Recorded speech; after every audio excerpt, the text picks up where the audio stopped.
철학의 물음들을 팝니다. 자, 수영쌤의 철물점 시작합니다. 안녕하세요. 저는 이수영 사장님의 철학 물음들을 좋아하는 이웃 친구 문니시고요. 오늘도 철물점에 놀러와 있습니다. 그리고 당연히 사장님 앞에 계십니다. 네, 안녕하세요. 이수영입니다. 예, 반갑습니다. 자, 오늘 벌써 3화야 이제. 별일 없었지? 별일 없었지. 그런 거 이렇게 맞아? 시간이 빠르지.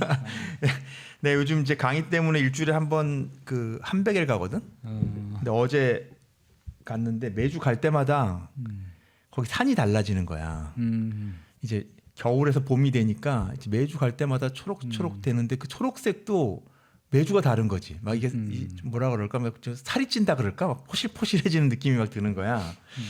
근데 이제 거기 그 강의 오시는 분들하고 이제 얘기하다가 서울에서 벚꽃 다 졌는데 여기 오니까 여기 이제 벚꽃 핀다고 이제 막 그런 얘기를 했어. 그래서 이제 올해 봄을 2번 맞았다 막 이렇게 해서 막 이제 벚꽃 맞은 것 같다 막 이랬더니 거기 강의 들으러 오시는 사북 분들이 사북에 오면 한 주 더 늦게 핀다는 거야 벚꽃이. 그러니까 봄을 3번 맞을 수 있다는 거지. 그러니까 이 좁은 나라에서 시차가 있는 거야. 이제 이제 계절의 시차가 있는 거야.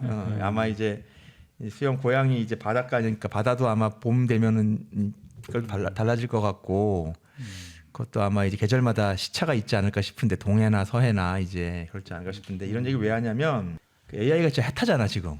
그렇지? 막 진짜 그러게. 라디오나 뭐 그 인터넷 같은데 보면 AI 얘기를 진짜 자주 많이 하는 것 같은데 근데 우리 철물점 같은 얘기는 없더라고. 그래? 그러니까 이게 지금 우리가 뭐 비주류인지는 모르겠는데 중요하지 않은 질문을 하는지 모르겠는데 맞아. 근데 내 생각은 좀 다른데 그 얘기를 하려는 게 아니고 이게 좀 얘기가 좀 결이 약간 다른 것 같지만 내가 지난 시간 것 이제 얘기 들으면서 결국은 이게 이제 이 질문들이 인간이란 무엇인가 이런 질문하고도 큰 틀에서 맞닿아 있고 또 이제 그 점에서 우리가 철학적으로 사유해야 될 지점들이 많아지고 이런 거잖아.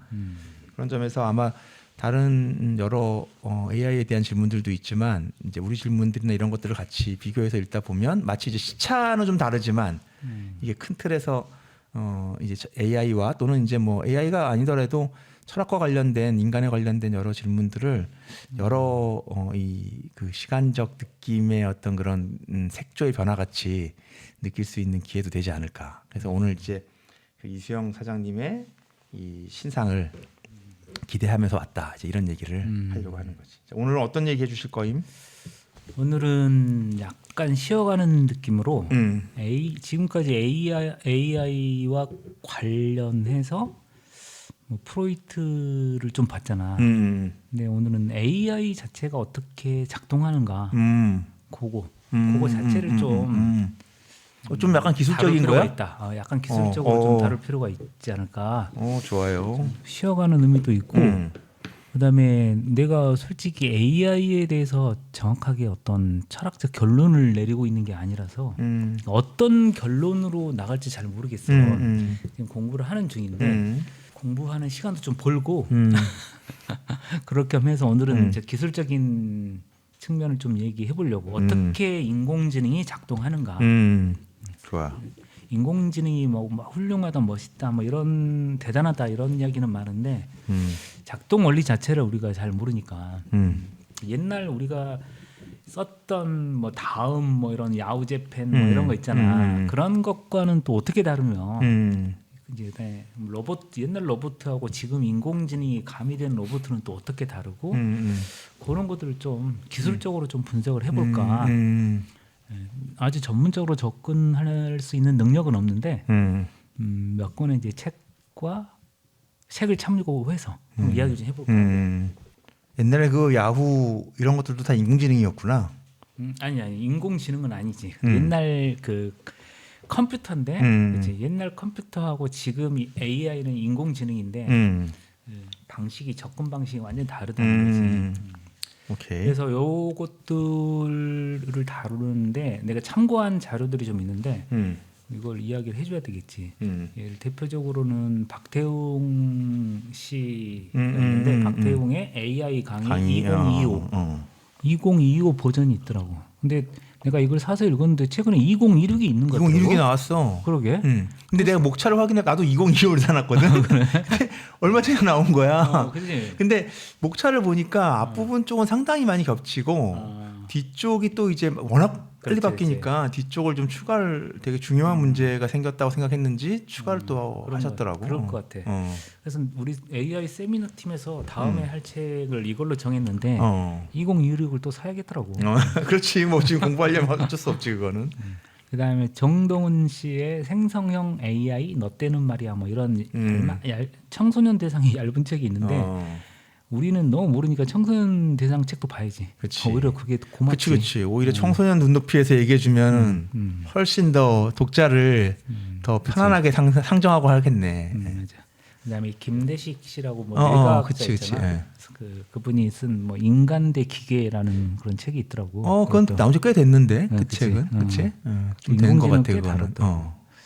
그다음에 대표적 그리고 아주 중요하게 재미나이의 도움을 받았지. 재미나이를 그치. 다루기 위해서 재미나이 도움을 받았어. 지금 바로 지금 돌아가고 있는 재미나이. 그렇지. 좋아. 이런 거 좀 설명해주고 그럼 재미나이 설명을 잘해주더라고. 그래서 보면은 이제 인공지능이 처음 나온 게 챗GPT가 2022년이더라고. 그러니까 지금으로 보면 한 3, 4년? 3, 4년밖에 안 됐는데도 지금 이제 그러니까. 챗GPT 4가 나왔단 말이야.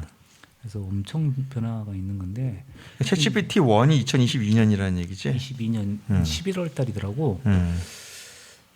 그래 3, 4년 정도밖에 안 돼. 근데 엄청난 속도로 바뀌고 있고. 근데 그 바뀌는 속도에 비해서 우리가 지금 이게 도대체 뭔지 정확하게 모르고 있는 거지 지금. 그렇지. 그런데 언론들을 보면 상당한 우려 뭐 이런 것들이 많아. 그렇지? 뭐 시인들의 우려는 너무 당연하고. 뭐 거의 내가 볼 때는 거의 모든 직종에서 사실은 굉장한 공포를 갖고 있는 것 같아. 그러니까 그렇지. 경외감을 넘어갔고 이제 이 그 수준 이상인 것 같거든 다 지금. 맞아. 그래서 이게 어떻게 작동하는지를 좀 배워야 될 것 같아. 대표적으로 옛날에 우리가 쓰던 다음이나 네이버, 뭐 야후재팬 이런 거 보면은 우리가 어떻게 했냐면 기억을 떠올려 보면 우리가 그 검색 창이 있잖아. 검색 창에다가 이렇게 검색을 하면 예를 들어 오늘 날씨가 어때? 하면 오늘 날씨를 알려주지 않고 기상청을 연결해주거나 아니면 어디 블로그 글을 딱 연결해주잖아. 그치. 옛날엔 그랬어. 옛날에 키워드 검색을 그랬단 말이야. 아니면은 요즘에 네이버나 다음 보면은 이렇게 뉴스 딱 들어가면 국내 뉴스, 그다음에 또 국내 정치 경제 막 이렇게 계층이 쭉쭉쭉쭉 나눠져 있잖아.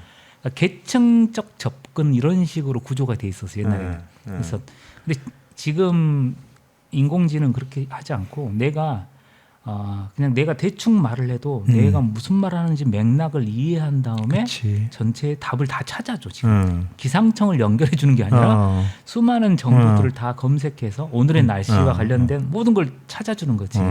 그래서 이걸 맥락적 인터페이스라고 하더라고. 접근 방식이 좀 다른 거야. 이게 엔트로피 같은 경우는 인공지능이 클로드라고 하는데 얘가 정말 난 안 써봤는데 대단한 게 예를 들어서 책이 있잖아. 500페이지 정도 되는 책을 이 명령창에 그냥 넣어. 검색 창에다가 이 프롬프트 창이라고 하는데 명령하는 것을 프롬프트 창에다 넣고 요약해달라면 그냥 요약을 해줘버려. 근데 그 요약을 해주고 그 다음에 그 요약본을 보고 서로 토론을 할 수가 있어. 이거 자체가. 그러니까 문제는 근데 이 500페이지나 되는 책을 한 5분도 안 걸려서 요약해 준다는 거지. 그리고 굉장히 다양한 방식으로 분석하지 그거를. 그치, 뭐 가령 뭐 질문도 만들어내줄 수 있고 구조를 만들어내줄 수 있고 뭐 그런 식으로. 그래서 지금 요건 그러니까 옛날에는 우리가 뭔가 정확하게 모르면 검색이 안 됐잖아. 이게 내가 뭐 키워드를 뭘 알고 있는 거지 이렇게 생각했는데 지금은 전체를 컨텍스트를 얘가 찾아내는 거야. 이런 맥락이겠지 하고 추측해주는 시스템이 있는 거야. 얘가. 그래서 인간이 과연 이렇게 클로드 같이 이렇게 할 수 있을까? 5분도 안 돼서 책을 착 논문을 요약해주고. 그러니까 옛날에 검색창에 들어갈 수 있는 단어가 몇 개 안 됐단 말이야. 근데 이건 막 최대는 지금 논문 500페이지 정도까지도 들어가니까 대단하고 대안도 막 찾아준다고 하니까 지금 정보 접근 방식이 완전히 바뀌었다. 이제 계층적이지도 않고 그다음에 옛날에는 우리가 직접 타이핑을 했잖아요. 이렇게 책에 있는 내용을 맞아. 타이핑을 했는데 지금은 이미지를 넣으면 이미지를 읽어버리고 음성도 음성으로 그렇지. 처리를 해줘. 그러네. 지금 얘기 듣다 보니까 진짜 그게 지금 맞아. 그랬네. 그 시대를 또 좀 잊고 있네. 너무 건너뛰었구나 지금. 텍스트를 넣어서 영상으로 바꿔달라면 전환도 해주고 이제 상당히 지금 진보를 했는데 방향성이 좀 많이 다른 것 같아요. 어쨌든 이거 보니까 이제는 내가 조금만 해도 얘가 많은 걸 담당해 주는 거지. 그러니까 완전히 뭐랄까 우리가 옛날에는 그냥 단순히 이걸 수단으로만 삼았는데 이제는 거의 수단이 아닌 느낌이랄까. 얘가 없으면 거의 일을 할 수가 없는 이제 그런 느낌. 나도 거의 제미나이 켜놓고 철학 공부하고 있는 형편이거든. 진짜? 예를 들어서 뭐 비트겐슈타인 지금 여담인데 약간 갓길로 새긴 하는데 이 제미나이를 보니까 비트겐슈타인을 좀 해야겠더라고. 그래서 비트겐슈타인 대충 어떻게 되지 하면 제미나이가 딱 대답을 해준다든지 아니면 뭐 해겔의 요건 뭐 어떤 거야 그러면 대답을 해준다든지. 내가 대충 뭔가 이게 질문이 되는지 안 되는지 잘 모르고 있는 상황에서도 그치. 대충 이거는 해결해서 이런 맥락은 뭐야? 뭐 이런 식으로 물어보면 어쨌든 거기서 나오는 말들을 듣다 보면 힌트가 되거나 뭐 이런 게 되는 건가? 예를 들어서 그런데 이제 해결을 아예 모르는 사람들 같은 경우는 그게 안 되지. 이게 무슨 말일까도 잘 모를 수가 있잖아. 그치. 근데 이제 우린 좀 아니까 그치. 이 답이 괜찮네 안 괜찮네까지 알잖아. 그치. 그리고 약간의 사실 방향만 사실 딱 봐도 맞아 까먹고 있었는데 요 맥락이 있지 맞아 이런 것들을 환기만 해도 연결되는 게 있으니까. 그래서 언제 내가 해겔과 그렇구나. 비트겐슈타인을 다 찾아가면서 공부하겠어. 상당히 도움이 된다는 거. 이렇게 이제 이 챗GPT가 등장하면서 검색 방식이나 우리가 그 뭔가를 자료에 접근하는 방식이 완전히 바뀌었다는 거야. 근데 그게 가능하게 된 이제 하드웨어 차원의 변화가 있어. 이게 되게 중요한데 컴퓨터 연산 능력이 엄청나게 증가했는데 옛날에 우리가 쓰던 게 CPU잖아. CPU가 이게 센트럴한 프로세싱 유닛인데 중앙 처리 장치 뭐 이렇게 됐잖아, 그렇지? 이것의 특징이 뭐냐면 순차 계산이야. 그러니까 예를 들어서 1 더하기 1은 2, 2 더하기 1은 3 뭐 이런 식으로 예를 들어서 if를 넣는 거지. 비가 온다면 우산을 가져가. 뭐 이런 식으로 if 조건 절에 대한 대답을 계속 이렇게 찾아가는 거지. 순차적으로 계산을 쭉 해내가. 근데 이게 속도가 빠르지. 그런데 이 지금은 CPU를 쓰지 않고 GPU를 쓰는데 이게 그래픽이지, 그래픽. 그래픽을 처리하는 이 칩인데, 그지? 근데 이게 보니까 이게 왜 그래픽 계산하는 칩을 쓰냐? 이게 보면은 CPU는 순차적 계산인데 GPU는 병렬 계산이라는 거죠. 병렬. 그러니까 모니터를 보면은 그 해상도가 낮은 거 옛날에 쓰던 거 있는데 XGA급 모니터가 있어. 근데 이것의 해상도는 VGA도 아니고 XGA야? 그지. 이것은 어떻게 되냐면, 그러니까 대개 이 가로의 해상도를 갖고 이야기하는데 대개 1000 정도 불러. 1000. 이게 뭐냐면 1000 곱하기 768개의 그러니까 1000 가로로 1000개, 1024개, 세로로 768개의 조합으로 이루어진 한 모니터야. 이걸 해상도로 하지. 이게 전체 화소를 곱해보면 화소가 78만 개쯤 있어. 그러니까 하나의 그림을 본다는 건 78만 개의 화소를 동시에 계산해야 되잖아. 그러니까 제일 왼쪽 점은 불이 켜졌고 그다음에 오른쪽 점은 안 불이 켜졌고 근데 이걸 한 번에 계산해야 되지. 그래서 이게 GPU가 필요한 거야. 그런데 이건 XGA급은 그래. 그런데 우리가 알고 있는 풀 HD가 있어. 풀 HD. 이게 우리 익숙한 단어인데. 그렇지. 뭐 TV 같은 데서는 한동안 얘기했던. 이 좋은 모니터잖아. 요즘은 그 이상한인데. 이것도 이제 안 쓰지. 어쨌든. 근데 이거는 2000개쯤 돼. 가로가. 근데 1920 곱하기 1080이야. 그래서 화소가 200만 개쯤 돼. 아까 78만 개에서 이제. 78만 개에서 200만 개를 동시에 계산해야 되는 거지. 그러니까 CPU로는 안 되는 거야. GPU로 계산하는 건데 지금 현재 표준적 해상도가 이 정도 되는데 근데 요즘 카메라 보면은 이거 안 쓰거든. 카메라는 4K 쓴단 말이야. 그렇지. 4K, 요즘 K단이잖아. 이제 4K 써가지고 이건 가로가 한 4000쯤 되는 거야. 그러니까 4K니까. 그래서 3,840 곱하기 2,160 해서 이게 820만 개쯤의 화소가 있어. 아주 고화질 영상이지. 근데 이게 그냥 하나의 그림을 이야기해서 그렇잖아. 근데 우리가 이걸 동영상으로 보는 그치. 거잖아. 그러니까 800만 개의 화소가 있는 그 회상 모니터가 초당 24개 이상 최소한 초당 뭐. 60장에서 120장이 아, 그 필요하대. 정도까지. 동영상은. 그럼 계산을 얼마나 해야 되는 거야. 이게? 그걸 처리할 정도의 지금 연산 능력이 있어야 된다는 거지. 그렇지. 그걸 병렬 대용량 계산에 특화된 GPU라 그래. 그 GPU 칩을 뭐라고 부르냐면 V100이라고 불러. V100. V100. 이게 엔비디아의 이번에 그렇지. 엔비디아가 GPU 걸로 뭐 한참 얘기 얼마 전에 치킨 뭐 시장을 지배하고 할 때요. 있지 엔비디아가. 근데 이게 V100인데 얘는 1초에 125조 번의 실수 계산을 해. 1초에 125조. 실수로 하는 게 아니고 그게 실수로 그렇게 계산해 본 게 아니고 더하기 빼기를 125조 횟수를 할 수가 있어. 1초에. 상상이 안 간다. 근데 챗GPT가 있잖아. 챗GPT는 V100이 아니고 A100을 썼거든. A100인데 얘는 1초에 312조 회 계산을 해. 초당 312조 번. 그러니까 이런 게 있어야만 그 GPU가 운용이 되는 거야. 근데 챗GPT는 이걸 한 개만 쓴 게 아니라 A100을 10,000대를 썼다는 거야. 그러니까 동시에. 초당 325조 번 계산하는 걸 10,000대를 썼다는 거지. 엄청난 속도로 계산을 해야 되는 거지. 이게 놀랍지 않냐? 놀랍지 진짜. 근데 이게 지금 V100이 있고 챗GPT에 쓴 건 A100인데 지금은 H100이라는 게 나왔대. H100은 A100의 한 3배쯤 된다는 거야. 이건 진짜 이거는 어느 순간부터는 이거는 뭐 상상할 쫓아갈 수가 없는 정도의 그렇지. 그러니까 수준이야. 이런 걸 10,000대, 100,000대 써버리잖아. 그치, 그것도 우리가 옛날에 정화 스님 강의 들으니까 정화 스님 그런 말씀하시던데, 그러니까 우리가 DNA를 갖고 있잖아. DNA가 뭐지 A, G, 뭐지 C 뭐 이런 것 조합으로 이루어져 있잖아. 근데 어떤 유전자가 발현될지 안 될지 이런 것들 우리 계산할 수가 없다는 거야. 너무 그 확률이 많으니까. 근데 내가 생각해 보면 이거 될 것 같아. 이제 이걸 10,000대, 100,000대 쓰잖아. 그럼 계산할 것 같아.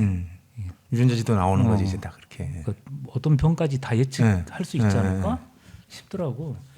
근데 이게 작동 방식이 되게 재밌어. 그래서 1초에 312조 번을 계산하잖아. 그러면 한 변의 길이가 2m인 한 변의 길이가 2m야. 그게 정사각형이라고 해봐.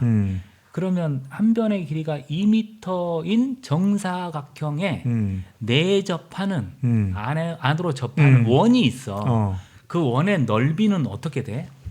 반지름이 1m고 1m지 그러면. 2파이R이지. 파이 제곱이지. 파이 R 그러면 제곱이지. 어떻게 면적은. 될까? R이 1이니까. R이 1이니까 R 제곱. 파이가 되겠지. 파이네 그냥. 그 원의 면적은 나 왜 이걸 풀고 있어 지금? 파이잖아, 파이. 파이지. 지금 굉장히 잘한 거야. 근데 우리 공식으로 하잖아. 그렇지, 우리 공식으로 배우지. 그치? 파이 R 제곱이거든. 그렇지. 파이 R 제곱인데 얘가 쓰는 방식은 그게 아니야. 그게 아니고 이 뭐지? 이 A100 같은 게 있잖아. 이런 칩이 무작위적으로 이 2m인 정사각형에 내접하는 원에다가 무작위적으로 막 화살을 쏘아. 그래가지고 이 동그란 원에 있지. 맞은 화살의 개수를 확률로 계산하는 거야. 그러면 원의 넓이가 나오는 거야. 얘들은. 그러니까 무작위로 2m인 정사각형 안에 무작위로 화살을 쏜다고 했을 때 정사각형에다가 원 안에 들어가는 확률 있지.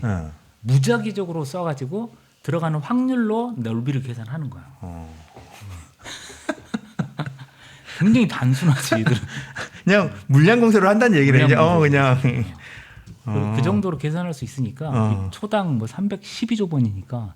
이거는 약간 느낌이 지금 그렇게 비유해 주니까 약간 완력으로 해결하는 느낌이다. 뭔가 그치, 이거는 좀 그치. 그냥 단순 무식한 것 같은데. 힘으로 해결하는 느낌인데.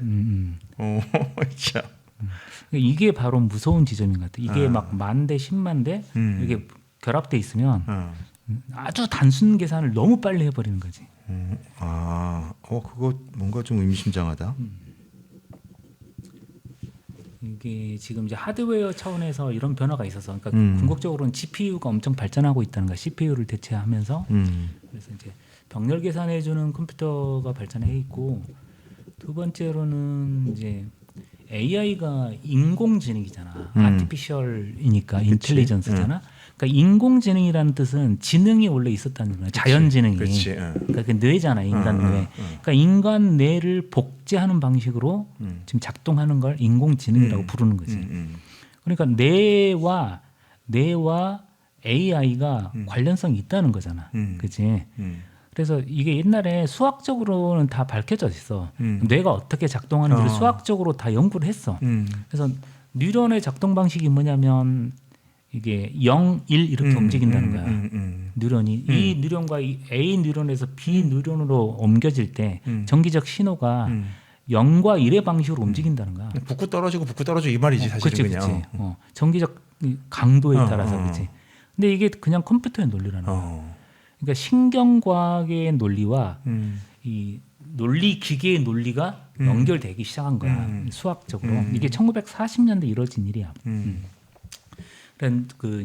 그래서 그 우리 뇌가 다층으로 이루어져 있어. 굉장히 다층으로. 그러니까 처음에 정보를 받을 때 처음부터 다 받는 게 아니라 처음에는 단순 정보들부터 쭉 받고 그것들을 다시 모아서 조금 관련성이 있는 걸 더 받고 그걸 또 관련성을 또 모으고 또 모으고 해서 마지막으로 이 사람이 인간이다 아니다 이런 걸 다 판단하는 거야. 근데 처음에는 우리가 시각 정보, 후각 정보 이렇게 다 들어오잖아.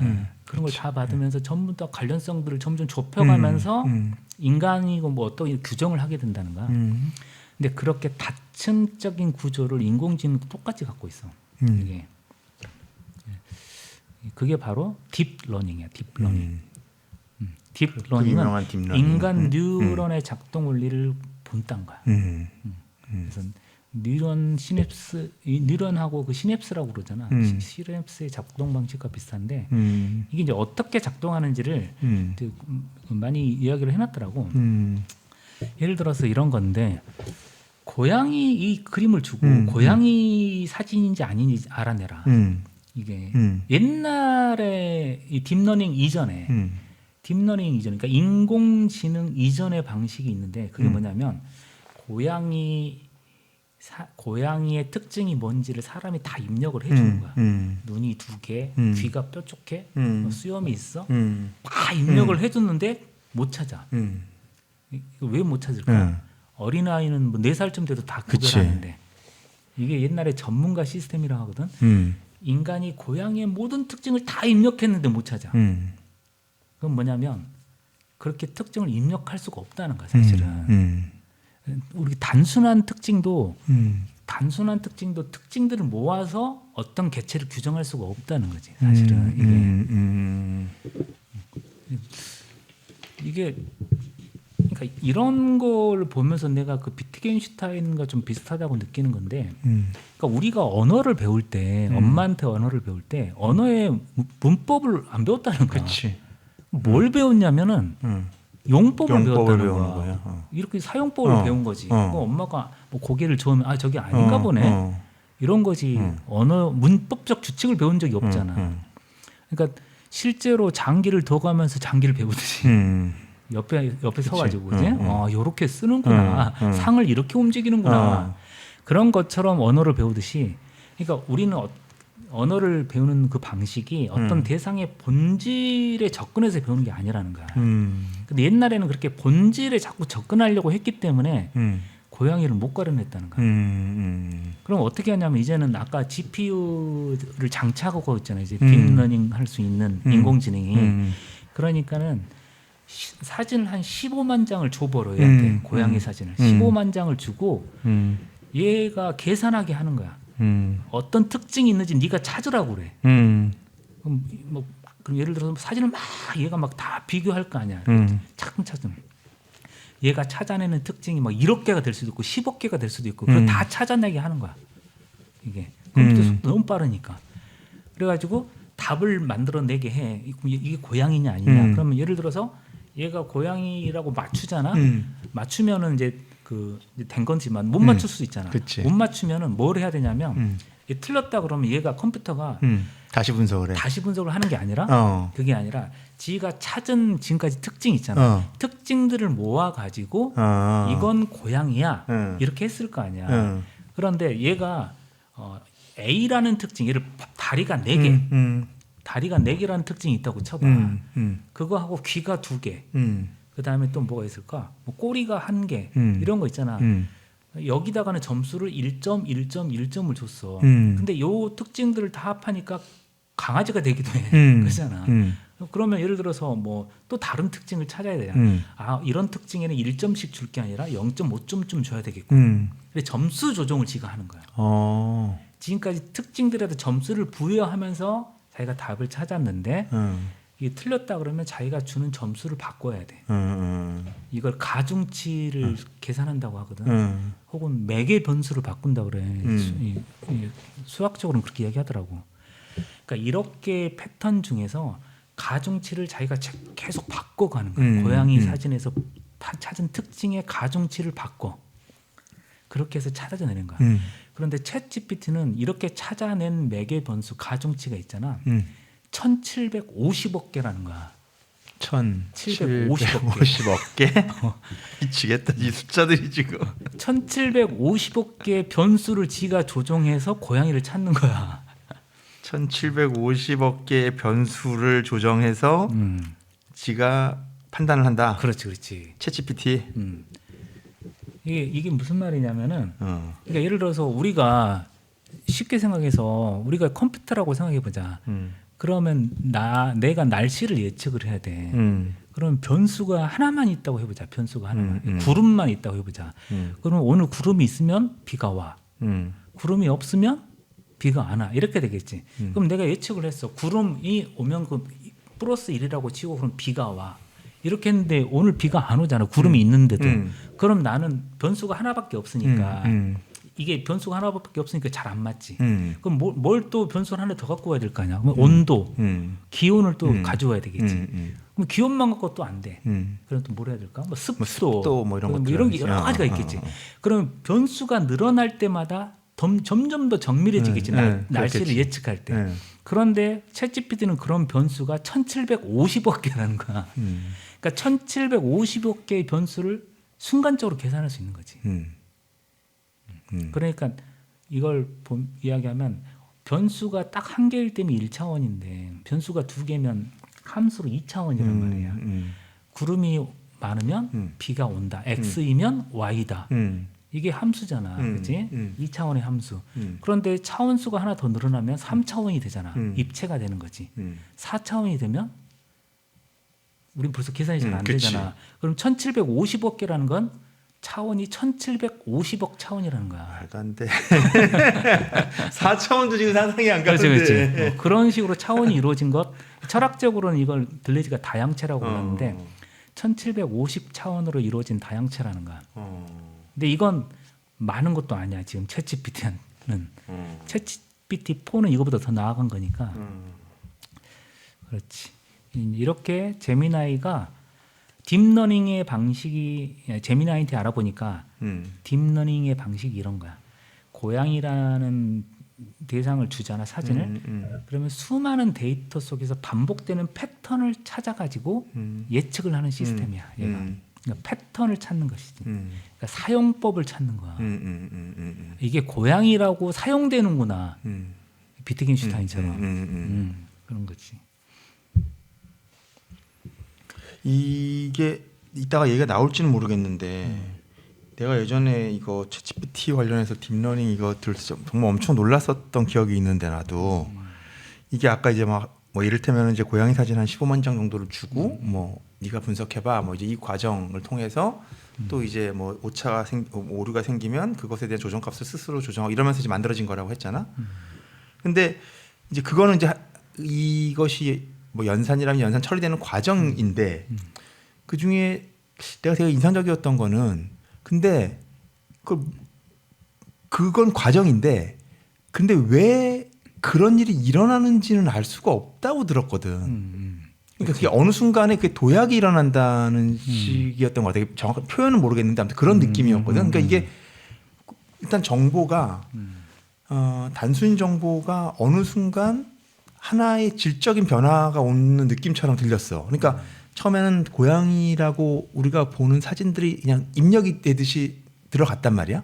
근데 그것들을 학습하는 과정에서 어느 순간 이것들이 아닌 고양이를 만나도 고양이라고 인식할 수 있는 이게 생겨나 버리는 거잖아. 그러니까 기존에 있었던 것들을 이제 뭐 추론해 가지고 하나의 어떤 결과값을 만들어내는 게 그게 지금 이제 얘기로 들으면 예를 들면은 1750억 개 정도의 변수를 만들어낸 거여서 그렇게 됐다라고 얘기해야 되는 건가? 그게? 지가 찾아낸 거지. 그 고양이를 결정하는 변수를. 그게 1750개쯤 되는 거지. 아니, 그러니까 우리 그 어린 아이들이 말을 배울 때 처음에는 이제 엄마의 몸짓이나 뭐 예를 들면 사람들의 이걸 두고 흉내를 낼 거 아니야? 가령 이를테면 제가 배가 고픈데 엄마를 부르는데 이렇게도 불러보고 저렇게도 불러보고 뭐 했는데 반응이 오는 경우의 수를 자기 어쨌든 이 경우를 거꾸로 예를 들어보면 아이가 아이 딴에서는 계속 조정값을 해서 바꾸는 거 아니야. 그러면서 어느 순간 이렇게 불러야 저 사람이 반응을 하고 이렇게 말해야 이게 오더라라고 하는 거를 이제 알아차리는 거잖아요. 그게 이제 구별이 되는 거잖아요. 이게 의미는 몰라도 내가 말하는 게 이게 그런 이 단어가 그런 의미를 갖고 있는 건지 뭔지는 몰라도 그렇게 용법을 갖게 됨으로써 내가 그 언어를 쓰게 되는 거잖아. 근데 이것도 거꾸로 비슷한 과정인 거야? 이거는 다른 질문인가? 아이가 그렇게 언어를 통해서 학습하게 될 때 그치. 아이가 1750억 개의 차원을 갖는다는 얘기처럼 들어도 되는 거냐 이런 말이지. 우리가 인간이 예를 들면 막 그런 정도로 여러 개의 차원을 그럴 수가 있지. 그러니까 그게 뭐 개수가 어떻게 되는지는 모르겠는데 언어학자들이 대답을 해줘야 될 텐데. 그러니까 예를 들어서 기본적으로는 우리가 문장을 만들잖아. 예를 들어서 물 이렇게만 말해도 이게 사실 문장이잖아. 물을 그치, 달라, 그치. 물이 필요하다, 아니면 물이 있다 없다, 물이다 아니다, 뭐 이런 식으로 어떤 문장인데 문장을 기본적으로 구성하는 게 주어 뭐 서술어 아니지 주어 목적어 서술어 뭐 영어 거기에 뭐 부사 형용사가 붙고 그지. 그 주어에 해당하는 게 예를 들면 명사가 올 수도 있고 대명사 올 수도 있고 뭐 그지. 동사가 타동사가 올 수도 있고 자동사 올 수도 있고 형용사가 어디에 붙느냐 뭐 이런 의문문이냐 아니면 이런 것들에 계속 이게 변수가 붙는 거지 사실은. 그 아주 복잡한 변수일 텐데 그게 몇 개가 될지는 모르겠는데 그런 거하고 비슷할 것 같아. 아이는 용법을 통해서 아이에게 목적어를 필요로 하는 어떤 문장이구나라든지 그런 거 자연스럽게 사용법을 알게 되겠지. 그러니까 그것과는 다르지 않다는 거야. 이게 사실은 내 생각에는 그런데. 근데 이제 아까 예를 들어서 그 뭐 도약을 한다든지 이건 좀 다른 차원이야. 아니 근데 생각해 보면은 기존에 있었던 우리가 아까 초기의 컴퓨터 모델들 있잖아. 그 입력어를 우리가 넣었을 때 반응했던 그 초기 뭐 이제 그 포털 사이트 같은 이제 예전의 방식하고 지금의 챗GPT로 대표되는 이런 이제 생성형 AI가 다른 게 마치 지금 얘기 듣다 보면 모국어를 배울 때의 느낌하고 외국어를 배울 때 우리가 외국어를 그렇게 접근하는 경우들이 왕왕 있잖아. 단어라든지 문법이라든지 뭐 이렇게 해가 접근해가지고 길을 쓰고 그 단어를 그 언어를 배우려고 해서 물론 이제 거기서도 가끔 꽃이 피지. 이제 가끔 그렇게 해서도 언어가 뚫리는 경우들도 있지만 사실 모국어를 배운 사람은 그 과정하고는 전혀 다른 방식으로 이걸 습득하는 거잖아. 그러니까 이게 지금 마치 예전에 우리가 포털 사이트에 있었던 거는 외국어로서 배우게 하는 그 과정을 보는 것 같고 지금 얘네들은 내추럴한 어떤 이런 언어를 습득해가는 과정의 모습처럼 보이는 것 같거든. 내가 볼 때는. 그래서 그게 예를 들어서 그걸 이제 뭐 창발성이라고 하더라고. 그러니까 뭐냐면 그 매개 변수가 1000억 개가 넘어야만 그런 능력이 생긴다는 거야. 그러니까 지금 챗GPT는 1750억 개였잖아. 그런데 챗GPT4는 매개 변수가 1조 개래. 뭐가? 매개 변수가 1조. 챗GPT4 최근에 나온 4는 매개 변수 1조 개를 가지고 무사해지. 이 정도 조개야 조개? 매개 변수 그러니까 10의 22제곱. 그러니까 1000억 개가 넘어서면은 22제곱? 창발성이 생겨난다는 거야. 그러니까 챗GPT도 아마 그랬을 것 같아. 그러니까, 우리도 언어를 배울 때 엄마 아빠 주위에서 사용하는 걸 보고 갑자기 창발성이 생겼을 거야. 어느 순간 말문이 딱 트이는 경우가 있잖아. 그래서 우리가 그걸 예를 들어서 그래서 막 그 누구냐 촘스키 같은 사람은 이거 선언적으로 갖고 있는 거 아니냐 생성문법처럼 이렇게 갖고 있다. 그렇게 아니면 해석이 안 된다. 어떻게 그렇게 할 수 있지? 근데 챗GPT나 이런 걸 보면은 창발성이 생겨나는 지점이 있다는 거지. 네가 좀 전에 예를 잘 들었듯이 우리가 외국어를 배울 때 창발성이 안 생기지. 계속 그 수준으로 언어가 머물러 있잖아. 그렇지. 우리가 창발성이 생기려면 매개 번수를 많이 늘리거나. 그러니까 어느 선 이상이 확 달라져야 그러니까 어느 정도 선은 돼야 최소한 거기에서 폭발한다는 거지. 그렇지. 그래서 이 창발성의 사례로 가보면 되게 재밌는데 이런 게 있다는 거야. 예를 들어 트로피가 가방에 안 들어가. 왜냐하면 이게 너무 커서 이렇게 말을 할 때 이게 뭘 지칭하느냐, 트로피냐 가방이냐 이걸 얘는 알아낸다는 거야. 트로피가 가방에 안 들어가네. 왜냐하면 이게 너무 커서 이게가 뭔지. 근데 문장을 또 바꿔서 트로피가 가방에 안 들어가네. 이게 너무 작아서. 이럴 때 이게 뭔지 다르잖아 이게가. 얘는 이걸 찾아낸다는 거야. 그러면 이걸 찾아내려면 트로피와 가방의 크기 차를 얘가 알아야 되고, 그다음에 공간과의 관계도 알아야 되고. 이런 걸 얘들이 한다는 거야. 가르친 적이 없는데. 이게 거대 언어 모델이라서 가능하다는 건데 지금 너무 넘었네 거대 언어 모델을. 지금 딥러닝을 우리 하고 있었는데 옛날에 하던 방식이 뭐냐면 우리가 하고 있는 거야. 네가 좀 예를 들었듯이 고양이의 특징을 일일이 가르쳐주기. 우리가 외국어를 그렇게 배우지. 그래서 우리한테 그러면 사람들이 그러지. 어학연수라도 가든가 워홀 떠나면 될 텐데 직접 가면 될 텐데 그렇지? 우리가 일일이 이거 전문가 시스템이라고 한대. 일일이 다 쳐주는 거. 그 바람에 본토 사람들도 모르는 영어를 배우고 막 이러잖아. 본토 사람들이 와서 봐도 너무 어려운 영어를 배우고 막. 우리한테 이상한 질문하고 막 그렇지. 하여튼 그렇습니다.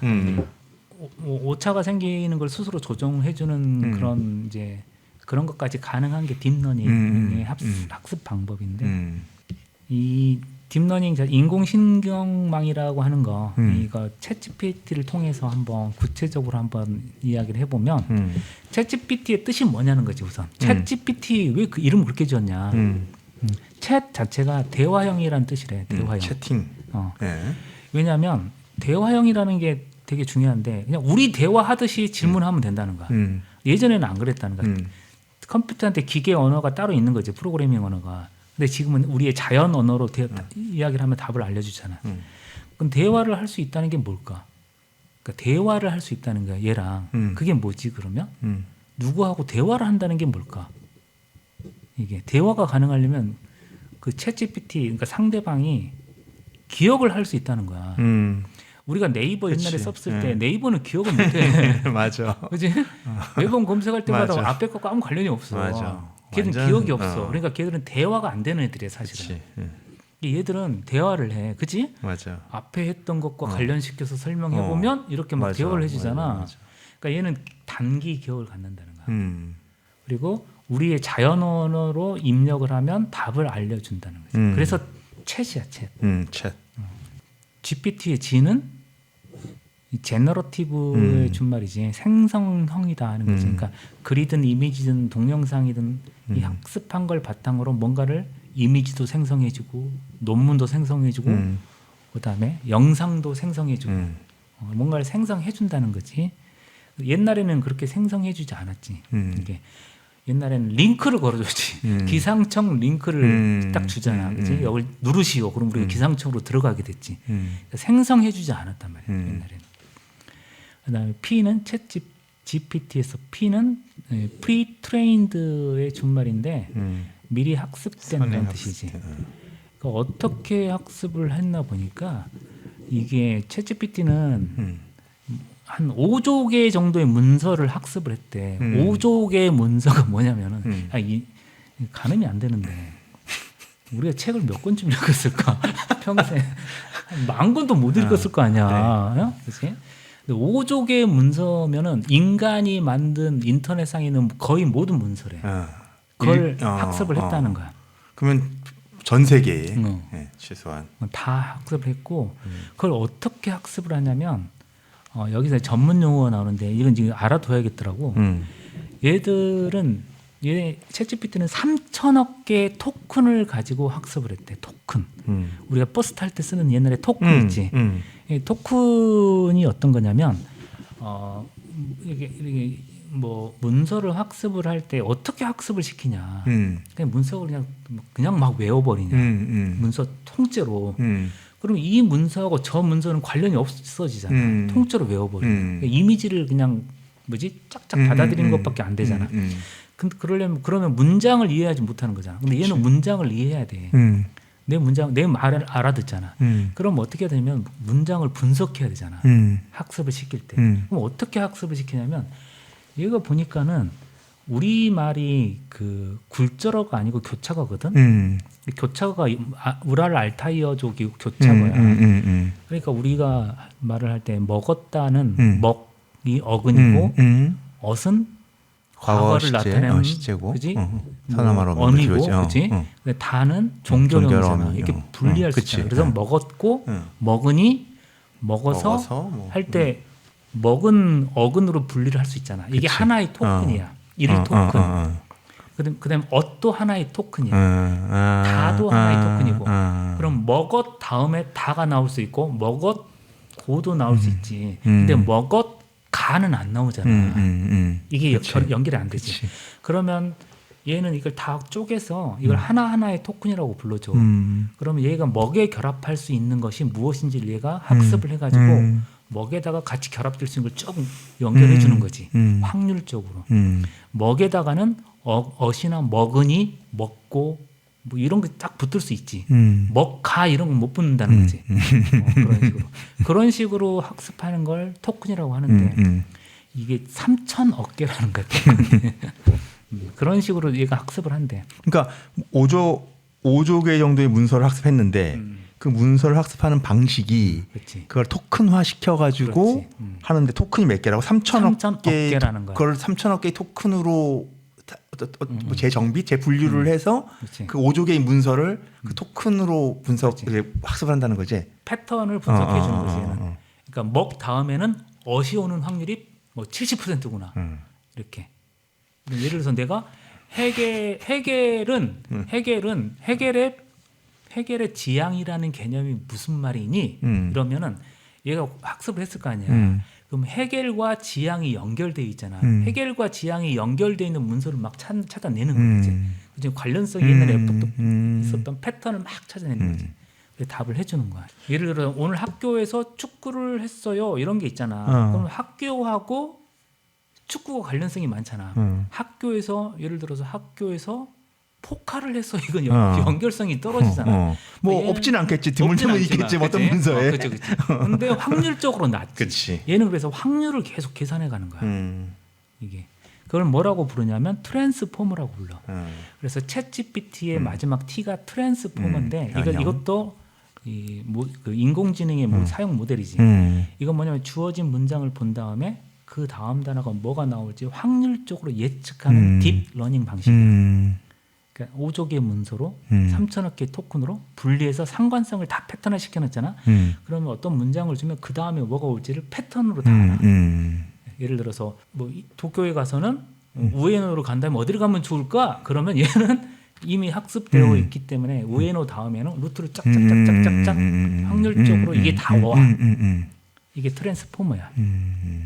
어떤 점에서는 그러니까 일단 요걸로만 보면 이미 경험된 어떤 자료들을 가지고 이후를 예측하는 어떤 그 학습 능력을 키우는 거네. 그치. 그러니까 내가 도쿄를 여행한다면 도쿄역에서 어디로 가면 그 다음에 어디로 가 그러면은 사실 기존에 있었던 수많은 도쿄 여행과 도쿄에서의 어떤 여정들 같은 것들을 종합해서 보통은 여기서 이렇게 이동하면 뭐 시간적으로 좋다든지 뭐 이런 식으로 쫙 연결되는 그치. 거라는 거지.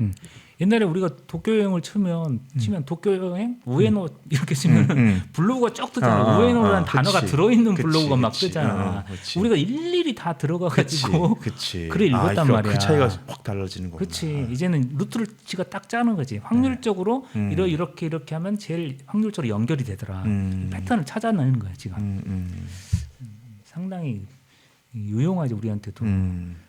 이런 이제 뭐 예를 들어 이제 이런 것들 개념적인 용어들을 좀 더 사용하자면, 그러니까 챗GPT는 이제 대화형이고 그다음 미래 학습이 돼 있는 생성해주는 트랜스포머인데 트랜스포머니까 핵심이 뭐냐면 얘는 확률적으로 뭔가를 예측하면서 답을 하는 존재다라는 뜻이야. 그러니까 확률이 아주 중요하고 얘는 그러니까 왜냐하면 기존의 패턴들을 분석해서 확률을 찾아놨단 말이야. 그러니까 예를 들어서 학교 다음에는 축구가 나오는 확률이 높지 포커는 낮다는 거지.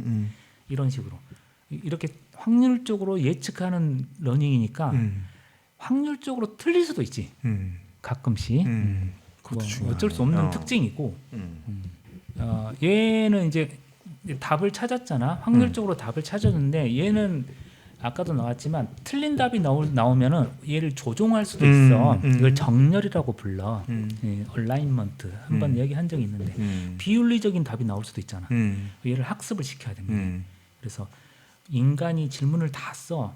예를 들어서 유대인은 뭐 유대인은 어떻게 돼야 됩니까? 뭐 이런 식으로 해서 답을 막 쓴단 말이야. 그래서 이런 걸 한 10만 개 정도의 문제와 답을 만들어. 이를 비윤리적이지 않아야 되는 어떤 상황들을 다 만들어 가지고 10만 개 정도 학습을 시켜. 이 답을 또 해. 그러면 GPT한테 물어보면 답을 하잖아. 점수를 매겨. 그래서 점수가 30점이 나왔어. 그러면 너는 점수를 100점까지 올려야 돼. 이렇게 하면 얘가 자기 안에 있었던 아까 변수 있지. 1750개 아까 변수가 있었잖아. 이 변수를 막 조정해서 답이 100점이 나오게가 만들어. 이걸 학습이라 하는데 강화 학습이라 그래. 강화 학습. 인간 피드백 강화 학습이라고 부르는 건데 이걸 충분히 훈련시키고 나온다는 거야. 근데 여기에 돈이 많이 든대. 왜냐하면 그 아주 수준이 높고 아주 뭐랄까 좋은 답이 있잖아요. 이걸 만들기가 어렵대. 그래서 이 전문가를 많이 모아야 돼요. 그래서 챗GPT는 이 강화 학습에만 3.7조 원이 들었다는 거야. 이게 결국은 앞에서 학습되는 그 정보의 질이라고 할까? 이것도 관건인 거구나. 그러니까 결국은. 그렇지. 그러니까 그런 게 있더라고. 아주 좋은 책으로 학습한 경우는 창발성이 더 뛰어나고 인터넷에서 떠도는 문서로 학습한 경우는 아주 낮아진다고 창발성이. 그러니까 우리가 공부할 때와 똑같지. 그렇지, 그러네. 원전을 제대로 보내야 하고. 그렇지. 맨날 2차 학습, 2차 텍스트 보는 거랑 그치. 원전 보는 거랑 차이가 그런 거지. 그러니까 인간이 학습하는 방식과 별로 안 달라 보이더라 이거지. 아 근데 지금 이게 얘기를 듣다 보니까 내가 한 번도 생각 못 해봤는데 오늘 얘기를 듣다가 좀 흥미로운 게 생겼는데 아까 그 언어 모델로 우리가 잠깐 얘기를 해봤었잖아. 외국어랑 비슷하다. 또는 이제 본래 우리 모국어 학습하는 거랑 비슷하다 싶었는데 얘가 지금 어쨌든 현재 우리가 보고 있는 챗GPT라든지 이런 그 AI들이 어마어마한 사실은 그 물량을 통해 가지고 물론 이게 기술적인 것이긴 하지만 이것으로 이룩한 것들이 있잖아. 그러니까 이게 다른 식으로 얘기해 보면 외국어를 학습하더라도 우리가 만약에 그게 우리가 인간이 못해서 그렇지 사실은 그 방식도 어느 선 이상으로 엄청나게 학습 우리가 하는 거야. 그렇지. 그러면은 사실은 이익이 된다는 얘기인 거네. 그러니까 그러면은 이 얘기는 무슨 얘기냐면 그게 가능하면 모국어로 학습을 했던 그것과 어떤 표면적으로 볼 때는 사실상 차이가 없는 걸로 귀결되는 거겠구나라는 생각이 지금 드는 거야. 그러니까 무슨 말이냐면 AI나 뭐 이런 것들에 대해서 인간이 갖는 고유성이라든지 뭐 또는 외국어 학습에 대해서 그렇지. 모국어 학습자가 갖는 언어의 순정성 이런 건 사실 없을 수 있다. 이게 그냥 그 차이는 불가능한 차이겠구나. 원천적으로 본질적으로는 되게 중요한 질문이 하나 생길 수도 있는 그치. 대목이기도 하네. 여기가 궁극적으로는 그 굳이 아니, 나는 개인적으로는 그런데 약간 나중에 결론이 어떻게 날지 모르겠는데 인간과 AI를 굳이 구분해야 될까 이런 문제제기 의식도 생기더라고. 왜냐하면 인간과 동일한 방식으로 학습하고 동일한 방식으로 답을 낸단 말이지. 우리도 되게 그런 식으로 하잖아. 이럴 수도 있을 것 같은데 정확한 답을 못 내잖아 사실 우리가. 되게 확률적으로 우리 답을 낸단 말이야.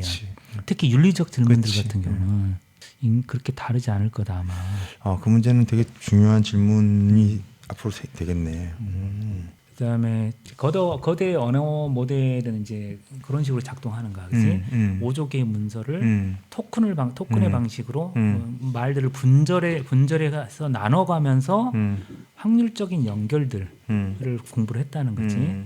그래서 뭐 답을 잘 찾아준다는 거야. 예를 들어서 뭐 35세 여성인데 과거 병력은 없고 흉통이 있어, 숨을 쉴 때 통증이 있고 피임약을 복용한대 이러면 뭐니? 보통 레지던트들은 폐색 전증으로 진단하는데 얘는 정확히 늑연골염일 가능성을 딱 진단해 준다는 거야. 그러니까 이런 것들 대단한 능력이지 사실은. 지난번에 이제 얘기했지만 뭐 할루시네이션, 환상이나 가상 같은 게 있긴 하지. 근데 어쨌든 중요한 건 특징이 수많은 자료들을 가지고 매개 변수를 1000개 정도 이상, 1000억 개 정도 이상을 갖추게 되면 창발성이 생겨서 이제 추론 능력도 생긴다는 거야. 그럼 내가 답을 요구하지 않고 만약에 이렇다면 이렇고 이렇다면 이렇게 하자, 이렇다고 하자. 그러면 이럴 때는 어떻게 되니?라고 하면 얘가 추론을 그냥 그대로 배운다는 거야. 추론의 방식으로 답을 해서 배우지도 않은 것에 대해서 추론해서 답을 찾아준다는 거야. 이게.